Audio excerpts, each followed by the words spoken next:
Jadi peta jalan ini nantinya akan jadi sebuah pedoman atau bagaimana? Iya, pedoman untuk sektor-sektor yang ya. mengadopsi itu kan nanti ada pendidikan, ada kesehatan, transportasi, ada energi dan lain sebagainya, di mana teknologi AI ini akan dipakai.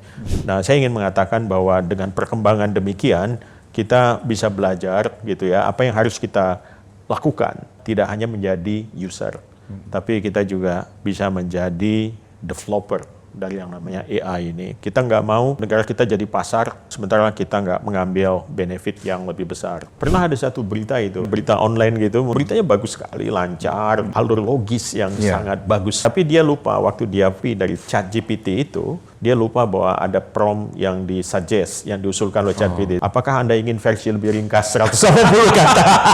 Itu muncul di situ dan wow, ini AI gitu ya kan. Saya kira ada satu pedoman yang penting ya, bahwa kita jangan sampai menjadi slave, jangan sampai menjadi budak dari AI ini.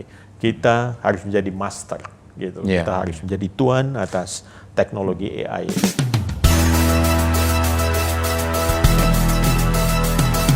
Dalam rangka 1 tahun pemerintahan Prabowo Gibran, hari ini kita akan membahas tentang capaian dan arahan kebijakan pemerintahan Prabowo Gibran dalam bidang teknologi informasi dan kecerdasan buatan AI. Dengan kemajuan teknologi yang pesat, bagaimana pemerintah memanfaatkan artificial intelligence untuk meningkatkan kualitas hidup masyarakat dan mendorong langkah-langkah strategis dalam mengintegrasikan berbagai aspek kehidupan bangsa. Nah, pagi ini kita akan bahas bersama Wakil Menteri Komunikasi dan Digital, Pak Nezar Patria. Halo, selamat pagi. Assalamualaikum, Pak Wamen. Waalaikumsalam. Mas Wirjo, apa kabar? Kabar baik, Pak Wamen. Sehat, Pak Wamen ya? Alhamdulillah sehat. Ini terima kasih betul nih, karena kesibukan yang luar biasa. Tadi sebelum wawancara, beliau Zoom dulu, karena harus mengikuti beberapa kegiatan yang sudah terjadwal. Tapi sekali lagi terima kasih, karena memang betul bahwa ini sangat penting, Pak Wamen. Betul. Dan ini juga yang berkali-kali disampaikan oleh Presiden, bahwa artificial intelligence, kecanggihan teknologi saat ini harus kita respon dengan sangat baik. Nah, bagaimana Kementerian Komunikasi dan Digital merespon hal itu, Pak Wamen? Ya, jadi kita melaksanakan perintah Presiden ya, karena artificial intelligence ini salah satu teknologi baru yang sudah masuk ke sedemikian kuat ya ke dalam masyarakat dan mempengaruhi berbagai sektor. Terjadi secara global juga gitu, di mana ada hype tentang artificial intelligence ini, terutama dipicu oleh penggunaan generative AI 3 tahun terakhir ini ya. Kita kenal ChatGPT, semakin masif ya, Pak. Semakin masif penggunaannya dan semakin cerdas, semakin pintar, semakin cepat juga. Dan adopsi teknologi AI ini sudah berlangsung di berbagai sektor dan sudah terasa sejumlah disrupsi yang disebabkan oleh penggunaan artificial intelligence ini. Jadi saya kira tepat sekali apa yang disampaikan oleh Presiden Prabowo bahwa Indonesia jangan sampai tertinggal dalam soal adopsi teknologi AI ini, dan Kementerian Komdigi mencoba menerjemahkan perintah Presiden itu dengan serangkaian program ya, termasuk kita juga membuat peta jalan AI nasional yang nantinya akan menjadi semacam panduan atau navigasi kita dalam mengembangkan dan mengadopsi teknologi ini. Jadi memang pemerintah sudah sangat serius sekali merespon hal ini, supaya ini justru bukan menjadi kita bodoh ya, bukan seperti itu, karena kan kebanyakan orang menggunakan itu untuk mempermudah, jadi kita malas berpikir. Nah, itu yang sedang dilakukan pemerintah supaya kita nggak malas gitu ya. Betul. Jadi memang AI ini ada dua sisi ya. Yang pertama, dia bisa menolong kita, membantu manusia untuk mempermudah pekerjaan-pekerjaan, dan juga membantu manusia untuk melakukan optimasi gitu ya dalam setiap proses bisnis, terutama di perusahaan dan di berbagai sektor lain gitu. Namun demikian ada juga efek yang ditimbulkan oleh artificial intelligence, terutama generative AI yang berbasis dengan LLM begitu ya, large language model, di mana kita bisa berinteraksi, bercakap-cakap dengan mesin AI ini seperti ChatGPT misalnya, dan banyak orang kemudian tergantung. Anda bisa bayangkan, Mas Wiryo, banyak mahasiswa yang memakai AI untuk mengerjakan skripsi, tesis, esai, dan itu juga terjadi di dunia media ya. Ada banyak wartawan sekarang menulis berita dengan AI gitu, dan mungkin ini bahayanya kalau kita tidak aware, kita tidak memelihara yang namanya critical thinking ya, berpikir kritis kita sebagai manusia gitu ya. Itu bisa aja terjadi kita diperbudak oleh AI ini, dan itu terjadi karena juga sejumlah orang malas kemudian untuk berpikir dan segalanya diserahkan pada AI. Pernah ada satu berita itu, Mas Wiryo, saya baca di website gitu ya, berita online gitu, mungkin dibuat dengan AI, beritanya bagus sekali, lancar dengan alur logis yang sangat bagus gitu ya, quality journalism. Sekilas, wah ini bagus sekali. Iya, tapi dia lupa waktu dia copy dari ChatGPT itu, dia lupa bahwa ada prompt yang disuggest, yang diusulkan oleh ChatGPT kan, ada, apakah Anda ingin versi lebih ringkas 180 kata?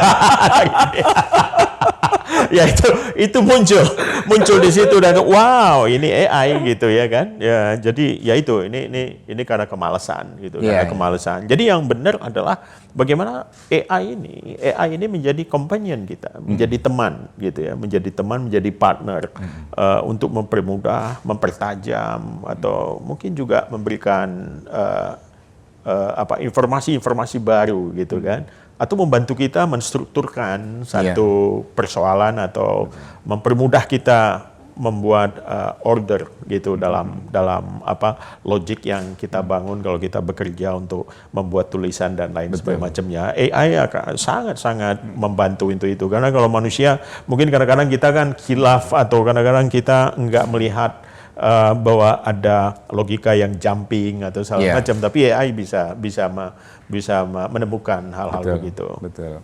Ya, Pak Wamen kan sebagai orang yang pernah menjadi jurnalis ternama ya, ketika itu mungkin kalau kita flashback ke belakang, bagaimana jurnalis ketika itu dan sekarang ya, Pak Wamen ya, ini ya barangkali yang menjadi kekhawatiran nanti tadi persoalan malas, kemudian plagiat dan lain sebagainya, Pak Wamen. Ini kan yang harus menjadi perhatian serius, bagaimana kemudian dibatasi cara penggunaan, dan penggunaannya itu untuk apa kan gitu ya? Iya, saya kira yang pertama ya tentu saja ada perbedaan ya, penggunaan teknologi yang semakin masif sekarang ini ya, dengan adanya media sosial juga, dengan bergesernya industri media juga, ada banyak perilaku-perilaku yang dulu mungkin sepertinya tabu gitu ya, sekarang menjadi biasa gitu ya. Ya misalnya itu tadi, dulu kan kita nggak boleh menulis dengan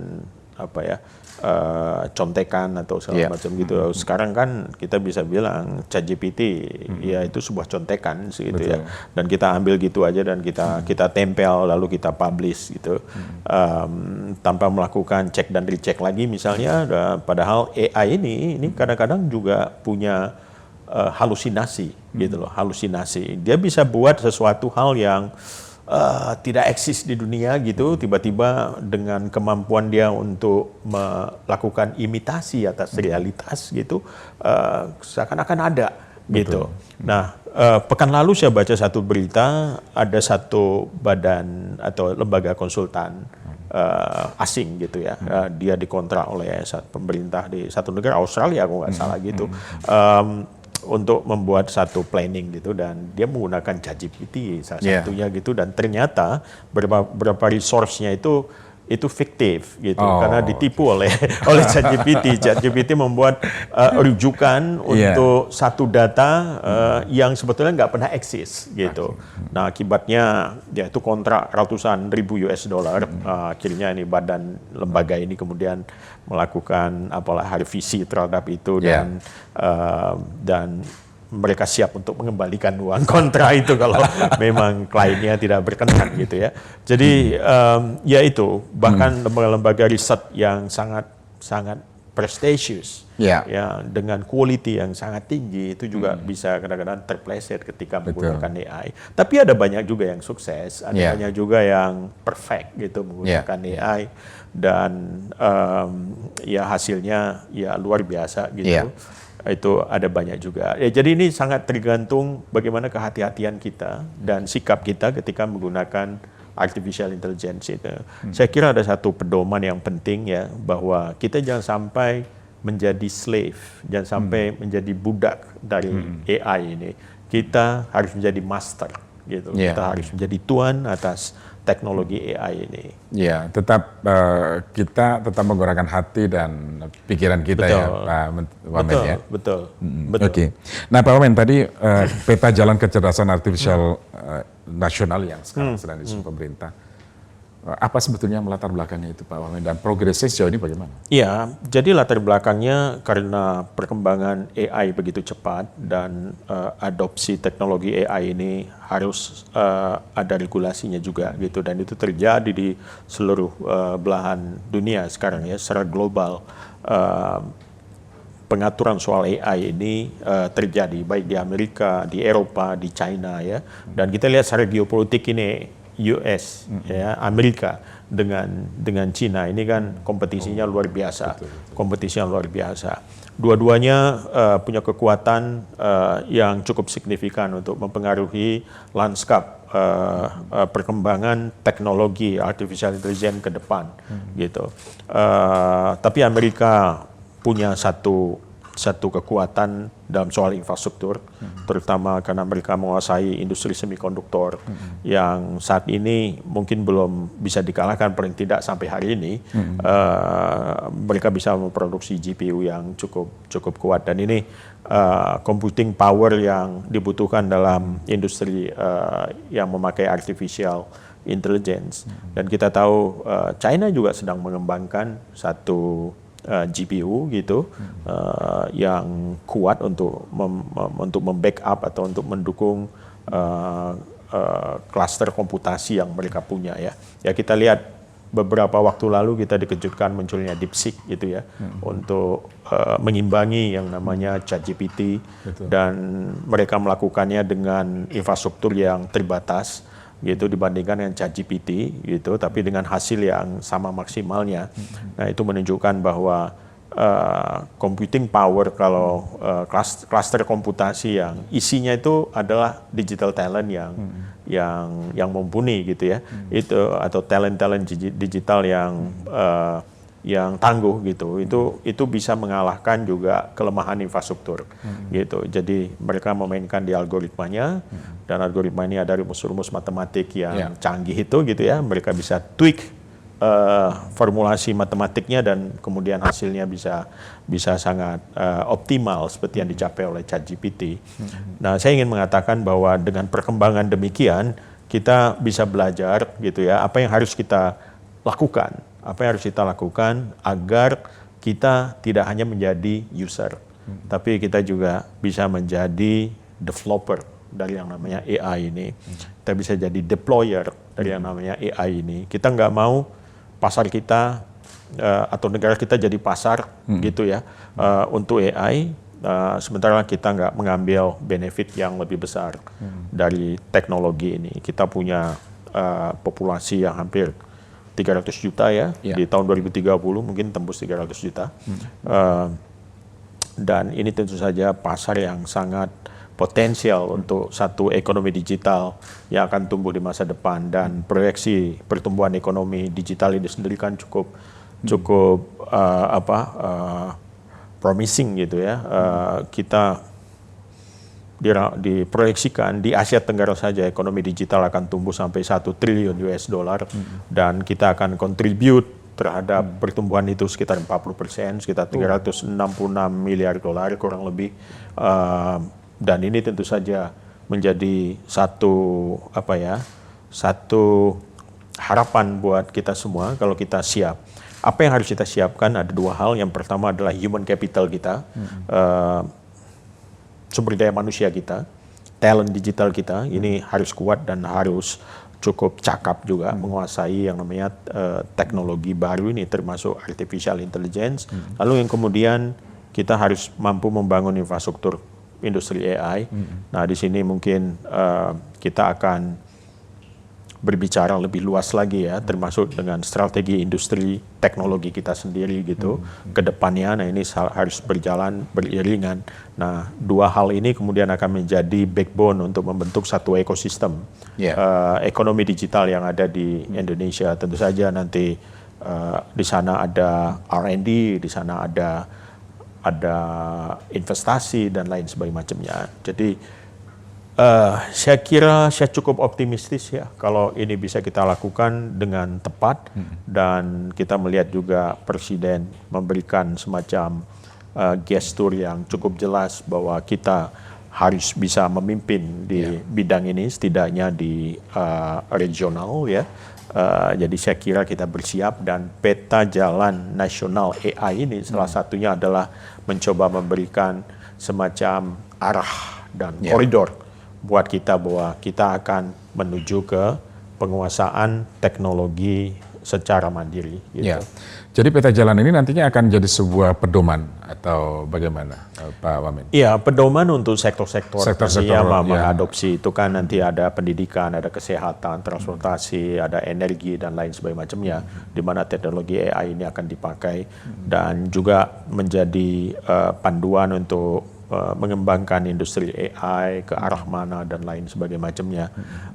Jadi peta jalan ini bisa menjadi pegangan gitu ya, pegangan untuk ke arah transformasi digital yang termasuk juga dalam visi besar yang sudah kita buat yang kita sebut dengan visi Indonesia Digital 2045 yang sejalan juga dengan Indonesia Emas 2045 yang kita harapkan kita akan bisa menjadi negara yang cukup mandiri dalam soal ekonomi dan juga teknologi di tahun 2045. Nah, memang 2045 ini kan semacam satu garis imajiner yang kita buat gitu ya.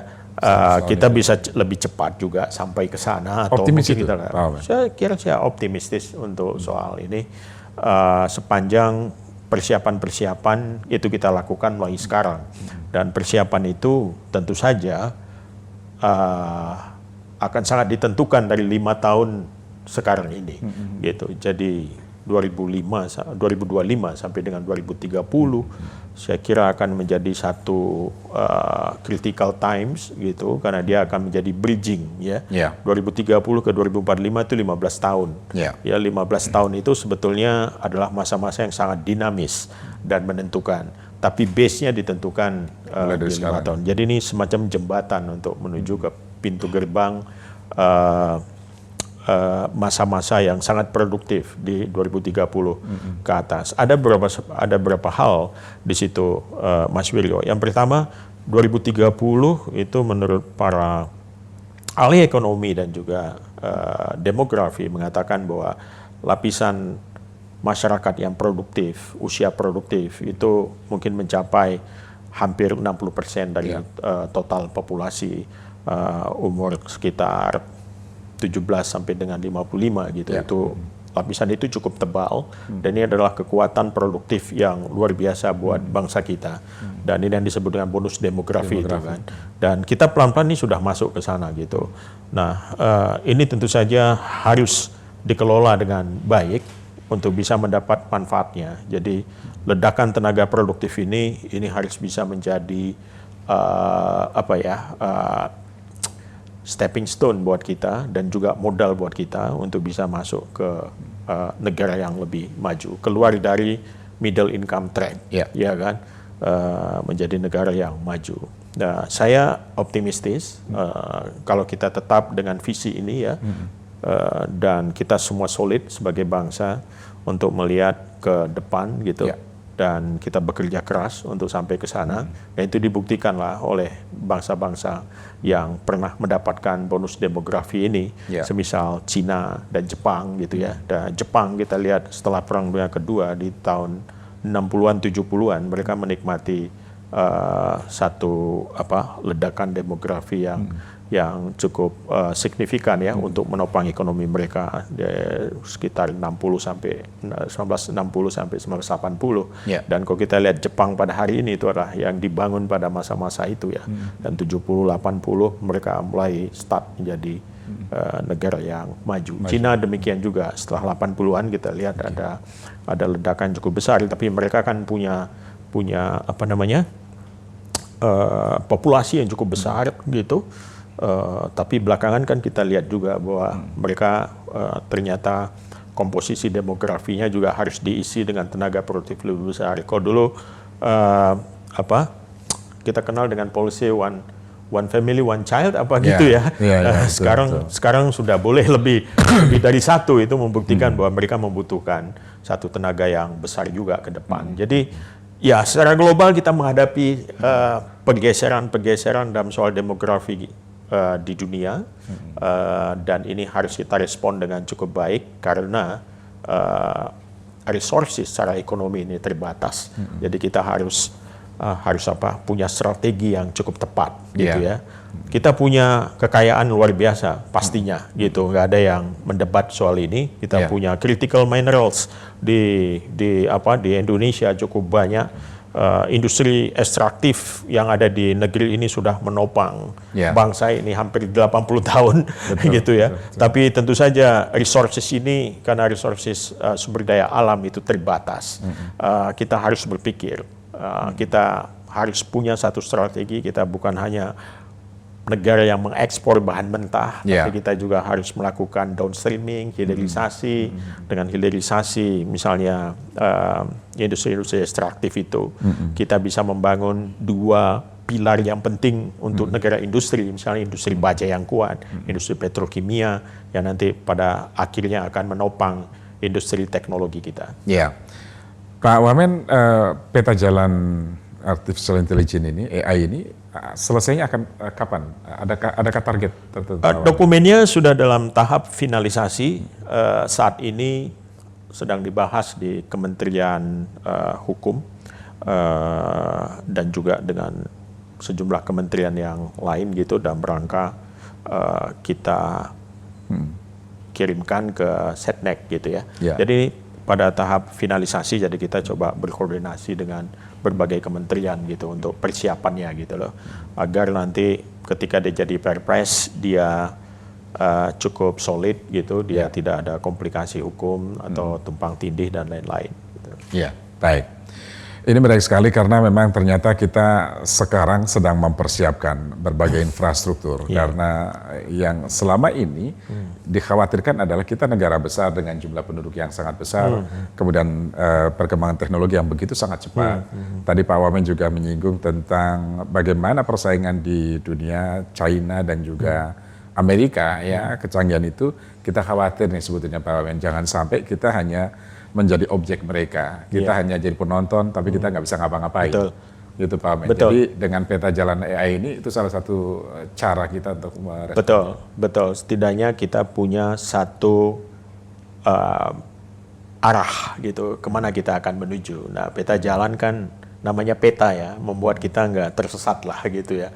Kita punya tujuan dan ini akan memungkinkan kolaborasi antar sektor itu terjadi, dan kita bisa fokus kepada area, kepada program-program nasional yang strategis gitu, untuk bisa mengadopsi teknologi AI ini.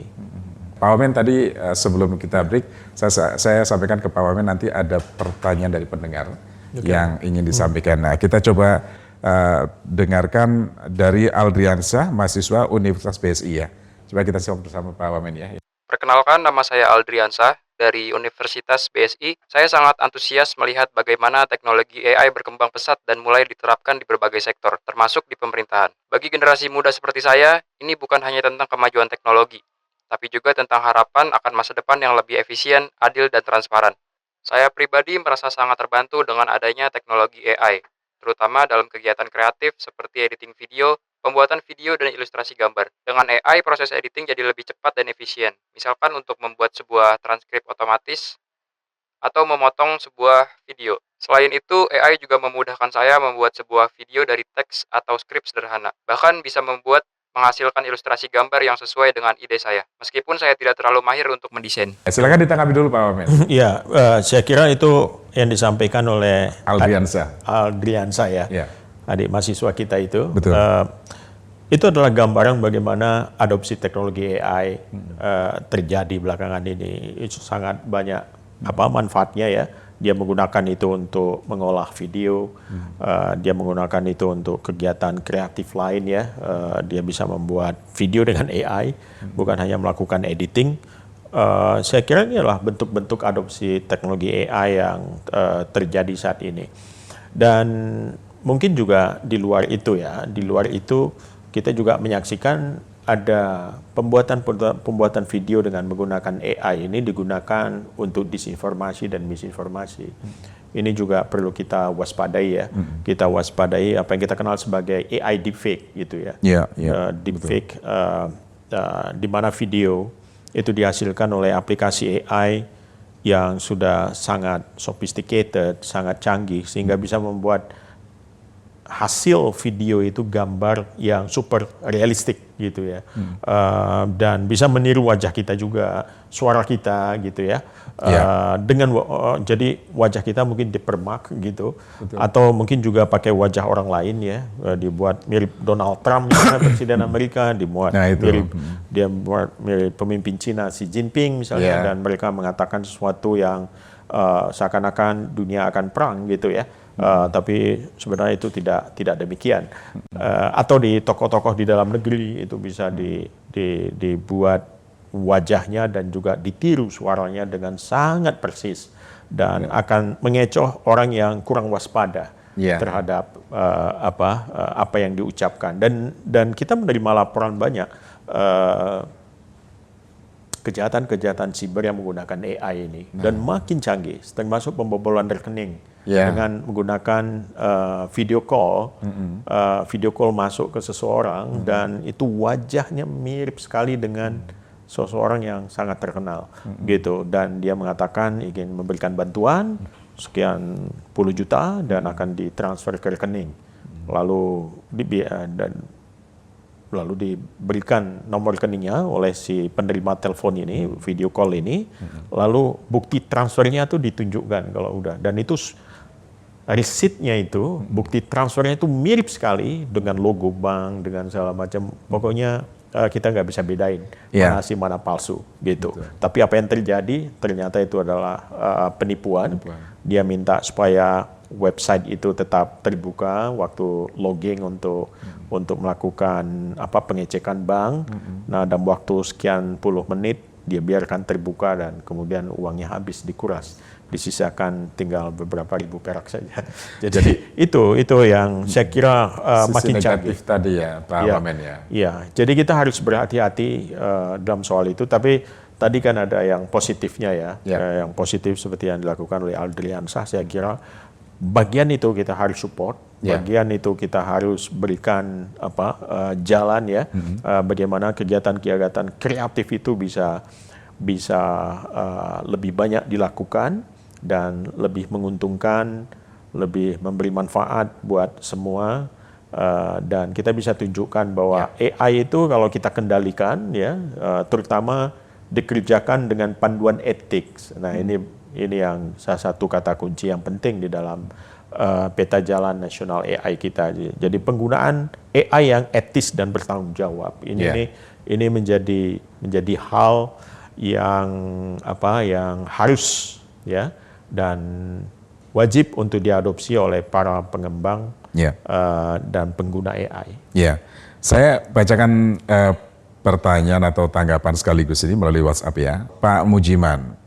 Penggunaan AI ini untuk penipuan apakah bisa dilacak dan ditangkap menggunakan undang-undang ITE misalnya? Ini dari Pak Mujiman. Kemudian dari Pak Ari, semenjak adanya AI ini, saya hampir tidak bisa membedakan Pak Menteri video ataupun foto yang banyak di media sosial. Jadi tolong beri tanda video atau foto yang dibuat oleh AI. Bagaimana caranya supaya masyarakat tidak menjadi korban penipuan. Nah, ini yang tadi Pak Wamen sampaikan salah satunya, bahwa sisi negatif dari AI kalau kita nggak waspada. Nah, gimana itu caranya? Iya, betul. Jadi dalam panduan dan juga dalam peta jalan nasional AI ini kita juga mempertimbangkan sisi-sisi keamanan dalam penggunaan AI. Iya. Ini adalah salah satu aspek yang perlu diantisipasi dan juga harus jelas regulasinya. Nah, kita mengantisipasi ini sesuai dengan kecenderungan global, penyalahgunaan AI yang terjadi di banyak negara, terutama dengan AI deepfake tadi itu. Salah satunya adalah kita minta para pengembang untuk memberikan watermark gitu bahwa apa yang dihasilkan itu adalah AI, dan kita juga meminta kalau dia di-upload di platform media sosial, maka metadatanya itu harus juga bisa ditangkap bahwa itu adalah di-create oleh AI.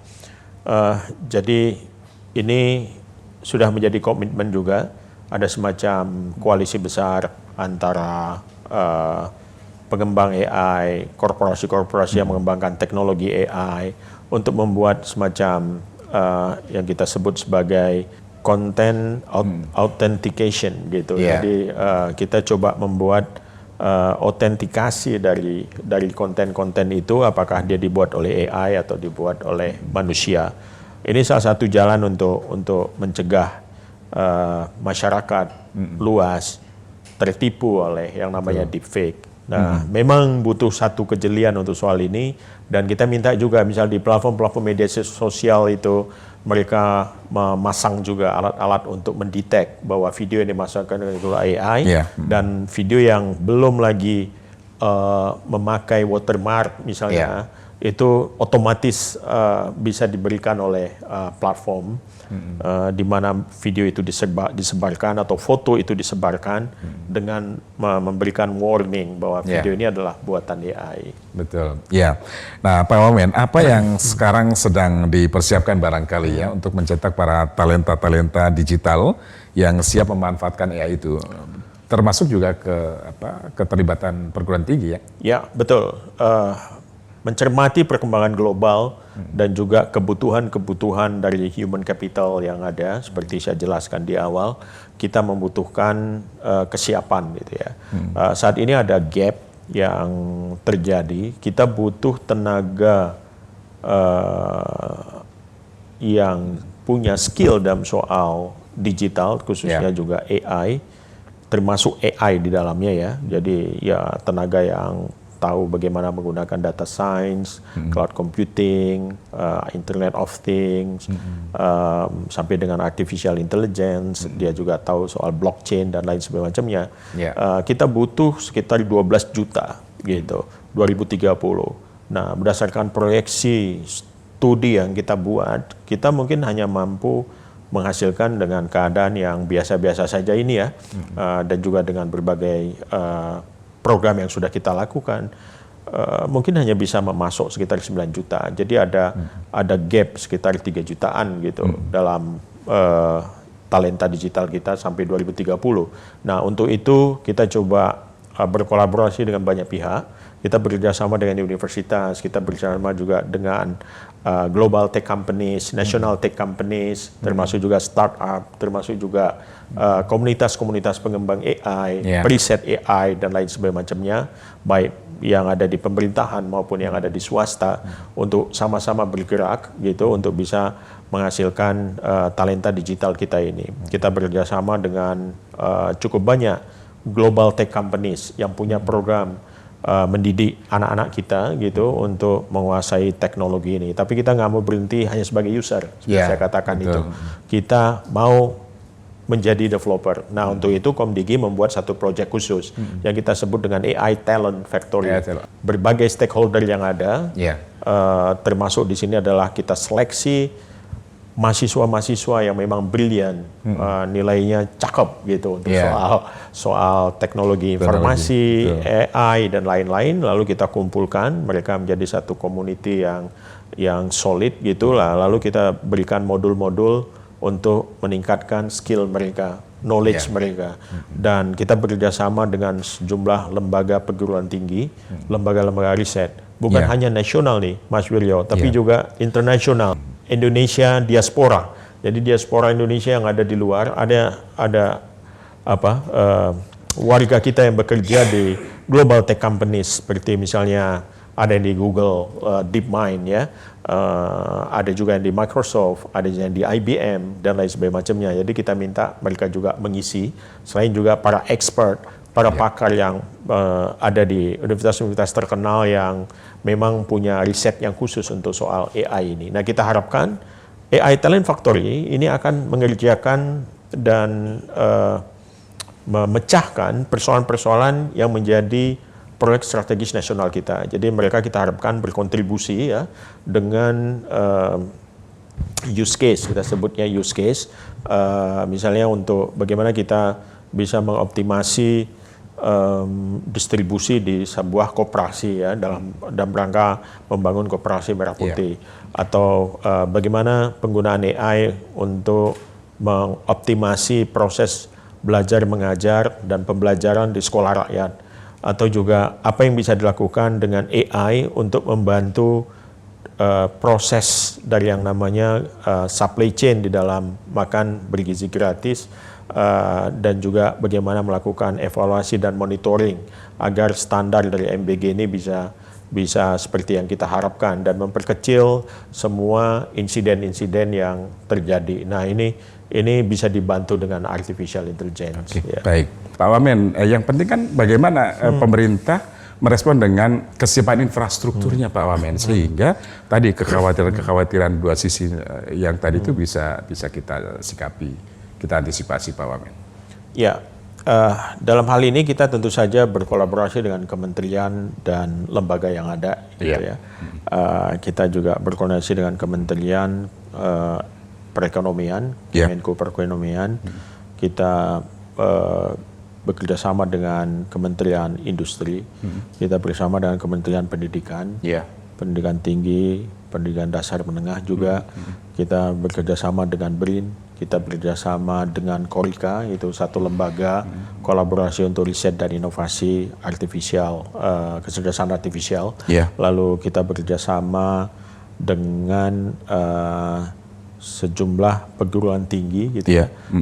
Jadi ya ini memang membutuhkan satu gotong royong yang luas gitu untuk bisa mengantisipasi persoalan-persoalan yang muncul dan memperkuat landasan industri AI kita ke depan gitu. Nah, ada banyak PR sebetulnya yang harus kita lakukan di sana, termasuk juga bagaimana kita masuk ke dalam soal industri ya, industri AI, terutama dalam soal infrastruktur tadi itu. Yang pertama, bagaimana kita mendapatkan akses kepada infrastruktur AI, semisal untuk computing power, lalu kita memperkuat data center kita yang ada, karena AI nggak bisa bekerja tanpa data yang cukup gitu ya. Dan kita perkuat juga lini human capitalnya seperti yang sudah kita bicarakan tadi. Nah, ini kita harapkan akan menopang lanskap industri pengembangan AI kita. Dan jangan lupa kita sebetulnya bisa masuk dalam global supply chain untuk industri AI ini. Misalnya untuk semikonduktor, meskipun kita belum punya maaf, pabriknya di sini, tapi kita bisa masuk ke dalam global supply chain dalam industri manufaktur semikonduktor ini. Misalnya kita bisa memasuk beberapa komponen-komponen yang berbasiskan pengolahan critical minerals yang kita punya. Jadi ada hilirisasi untuk critical minerals yang kita punya. Karena untuk membuat satu semikonduktor itu butuh macam-macam critical minerals. Dan kita punya nikel, kita punya timah, kita punya emas gitu ya, dan semua itu dipakai buat satu chip gitu ya. Nah, jadi saya kira kalau kita bisa masuk dalam global supply chain ini, kita akan punya semacam bargaining position di dalam pasar gitu, dan ini penting sekali agar akses kita pada teknologi ini bisa tetap terjaga dan kita tidak hanya menjadi user saja. Betul, baik. Pak Wamen, kita coba dengarkan apa yang disampaikan Pak Ibnu Dwi Cahyo ya. Beliau adalah Direktur Lembaga Riset. Saya Ibnu Dwi Cahyo, Pak Wamen. Saya Direktur Riset dan Komunikasi Lembaga Survei Kedai Kopi. Terkait dengan rencana pembuatan buku putih peta jalan AI (Artificial Intelligence) nasional, ya, mungkin ada beberapa hal yang ingin saya sampaikan. Ya, yang pertama terkait definisi high risk dari AI itu sendiri. Ya, bagaimana Komdigi mendefinisikan sistem AI yang beresiko tinggi? Ini akan dikenakan regulasi yang lebih ketat. Jadi terkait definisi dari high risk AI itu sendiri bagaimana? Jadi itu perlu diperjelas agar itu nantinya tidak menjadi pasal karet gitu ya, yang tafsirnya itu bisa kemana-mana. Ya, itu yang pertama. Lalu dengan adanya peta jalan AI nasional ini, apakah nantinya ya ini akan mendorong startup lokal lebih berkembang, atau malah ini akan membuat startup lokal ini menjadi eh, lebih terkekang ya, karena nanti akan muncul banyak aturan penggunaan AI. Karena untuk sekarang ya banyak sekali kawan-kawan di startup ya itu sangat terbantu ya dengan adanya AI ya. Jadi jangan sampai startup dan UMKM lokal nanti ini yang ada hubungannya dengan AI atau yang menggunakan AI ini nanti bisa terbebani ya oleh aturan-aturan kepatuhan yang mungkin itu akan memberikan berimbas pada cost yang bertambah. Lalu yang terakhir, Pak Wamen, ya, AI ini kan rentan ya dengan bias data. Ya, bagaimana aturan ini menjamin bahwa data latih atau training data yang digunakan oleh para pengembang AI di Indonesia itu bisa bebas bias ya, bisa bebas bias sosial, gender dan etnis ya. Karena ini kan bisa merugikan kelompok-kelompok tertentu. Jadi saya harap di peta jalan AI nasional itu ya paling tidak 3 hal tadi itu yang saya sampaikan, yang saya tanyakan itu bisa dikonsider ya oleh Kementerian Komdigi. Mungkin itu saja yang bisa saya sampaikan. Terima kasih. Wassalamualaikum warahmatullahi wabarakatuh. Terima kasih. Waalaikumsalam warahmatullahi wabarakatuh. Kita tamu dulu Pak Wamen ya. Ya. Yang ketiga ada Tasya. Tasya ini mahasiswa Universitas Budi Luhur. Silakan Tasya. Saya Tasya dari Universitas Budi Luhur. Harapan saya untuk AI ke depan itu cukup besar ya, apalagi dengan perkembangan zaman dan teknologi yang semakin ke depannya makin canggih nih. Kenapa saya bisa bilang harapan saya besar? Karena AI dapat membantu kualitas hidup manusia untuk menyelesaikan persoalan kompleks seperti kemiskinan, kesehatan, pendidikan gitu. Kita bisa mendapat solusi yang lebih cepat, lebih efisien dan akurat, mempercepat proses kerja kita seperti kayak ada tugas kuliah atau kerjaan apapun itu bisa dibantu melalui AI dan mempersingkat waktu tentunya, dan bisa meningkatkan produktivitas kerja kita, waktu kerja kita. Terus ketiga itu kita bisa mendukung pengambilan keputusan berbasis data. Kenapa saya bisa bilang berbasis data? Karena di saat kita ingin menyelesaikan suatu pekerjaan atau tugas itu, kita bisa memberikan analisis yang objektif karena bersumber dengan analisis data yang kita dapat dari AI tersebut. Tapi perlu diingat, bukan untuk menggantikan peran kerja manusia, tapi tetap dengan kerjasama antara manusia dan juga teknologi, yaitu mesin. Menjadi alat bantu manusia yang memberdayakan manusia untuk bekerja lebih cepat, kreatif, dan produktif. Tentunya juga bisa lebih menghemat waktu kerja, gitu. Iya, jadi banyak sekali ya sebetulnya, mereka sangat optimis. Tapi sebelum ditanggapi, ini saya sekaligus ya Pak Wamen ya, karena ini kan segmen terakhir ya Pak Wamen ya. Ini dari beberapa WhatsApp juga saya pilihkan saja, diantaranya dari Pak Wirawan.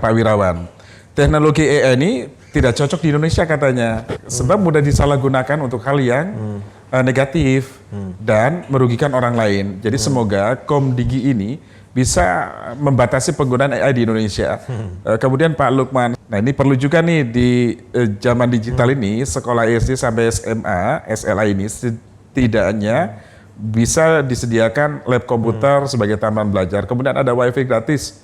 Nah, secara di sekolah-sekolah itu ini akan sangat memudahkan anak-anak kita terbiasa dengan AI. Nah, paling itu ya beberapa hal yang bisa disampaikan. Mungkin ini bisa secara umum hampir sama harapannya Ya. bahwa pemerintah juga bisa memberikan dukungan, supportnya kepada masyarakat khususnya anak-anak muda kita ya, supaya mereka juga bisa manfaatkan dan pelatihan-pelatihan. Tadi disebutkan juga nih ada pelatihan secara gratis barangkali pemanfaatan AI. Nah, bagaimana Kementerian merespon hal itu, Pak Wamen? Ya, kita yang pertama saya coba respon yang tadi ya, tadi ya. tesnya. Jadi ada pertanyaan yang penting saya kira soal high risk tadi. High risk tadi, betul. High risk tadi, apa yang kita sebut dengan high risk itu dalam peta jalan nasional AI ini.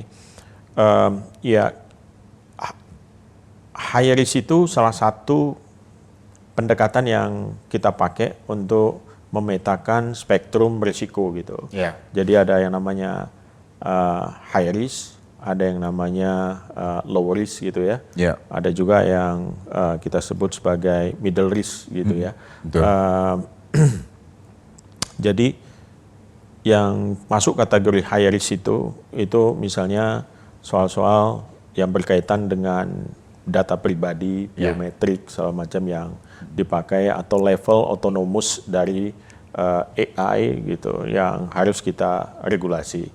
Di dalam high risk ini kadang-kadang ada juga yang unacceptable risk. Kalau di Eropa mereka menyebutkan itu misalnya untuk autonomous machine gitu, yang mesin yang bergerak secara autonomous, jadi tanpa campur tangan manusia lagi. Dia bisa membuat decision making sendiri, keputusan sendiri gitu. Dan ini trennya ke arah sana nih Mas Wirjo, dengan adanya agentic AI, lalu kemudian ke arah physical AI, di mana robot dilengkapi dengan AI, dia akan bisa mengerjakan tugas-tugas apa yang biasanya dilakukan oleh manusia gitu, dengan autonomous, dengan sendiri, dengan tanpa harus diperintahkan lagi. Jadi cukup diberikan satu perintah aja dan dia bisa mengembangkan perintah itu, menafsirkan perintah itu, dan dia bisa bekerja gitu.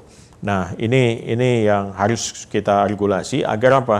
Agar decision makingnya itu nggak kemudian mengancam manusia sendiri gitu. Jadi ini harus ada semacam regulasi untuk itu, dan itu terjadi secara global juga ya, untuk mengatur level autonomous yang kemudian secara global disepakati bahwa harus ada campur tangan manusia di dalam keputusan yang dibuat oleh AI.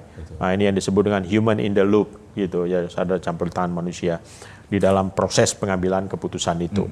Nah, lalu soal startup, saya kira ada banyak startup ya, kita tahu nih masuk juga tech winter di dalam soal startup belakangan ini, karena tidak seperti 10 tahun yang lalu, sekarang para venture capital itu mulai berpikir untuk masuk ke startup karena banyak startup yang rugi gitu kan. Akhirnya mulai sepi nih. Terus juga ada beberapa startup yang ternyata nggak memenuhi corporate good governance gitu, ada fraud, ada kecurangan dan lain-lain, sehingga itu kemudian mematahkan semangat yang lain juga. Tetapi dengan adanya AI sekarang itu diharapkan muncul arus balik terhadap venture capital, dan itu terbukti ada banyak investor yang kemudian menanamkan modalnya di startup yang AI ini, dan kita harapkan ini bisa menggairahkan ya.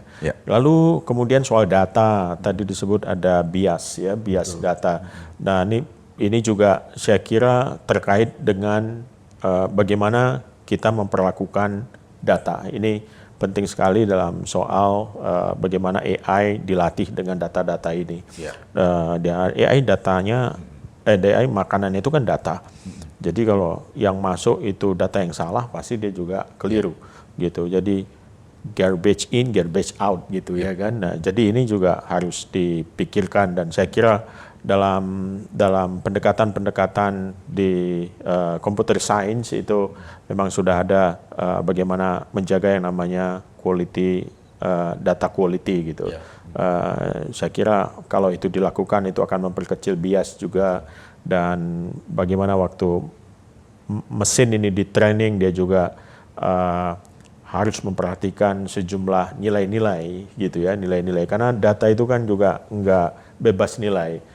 Para programmer ini juga adalah manusia yang dibentuk oleh nilai-nilai tertentu. Makanya misalnya LLM atau Large Language Model, ChatGPT misalnya gitu, yang dibuat di Barat kadang-kadang untuk menjawab persoalan-persoalan yang sangat khas Indonesia, dia mungkin akan berbeda ukuran-ukuran nilainya. Nah, jadi demikian yang bisa saya respon, dan yang paling penting lagi bahwa regulasi-regulasi yang dibuat itu tidak untuk menghambat inovasi, tetapi untuk memberikan proteksi. Prinsip yang kita pakai adalah kita memaksimalkan manfaat dan meminimalkan dampak ya, atau risiko yang muncul yang ditimbulkan oleh penggunaan AI ini. Baik. Yang jelas kita harus tetap bijak dan beretika dalam menggunakan AI tersebut ya Pak Wamen. Persis. Juga ya. Iya, harus hati-hati dan harus punya kesadaran bahwa AI ini harus kita perlakukan sebagai partner, sebagai teman kita, sebagai kawan kita. Ya, kita jangan kemudian terserap. Kita jangan kemudian diatur oleh AI. Betul, gitu ya. Dan kita sebagai manusia, kita mengatur AI. Baik. Nah, sikap ini saya kira penting. Baik. Pak Wamen, terima kasih sudah bersama kami. Ya, terima kasih Mas Wirjo. Sangat mengedukasi sekali dan tentu saja bermanfaat untuk kita semua. Sekali lagi saya ucapkan terima kasih untuk Anda yang mengikuti wawancara kami bersama Wakil Menteri Komunikasi dan Digital, Pak Nezar Patria, selama 1 jam ini. Terima kasih. Saya Wirjo, sampai jumpa pada kesempatan yang lain.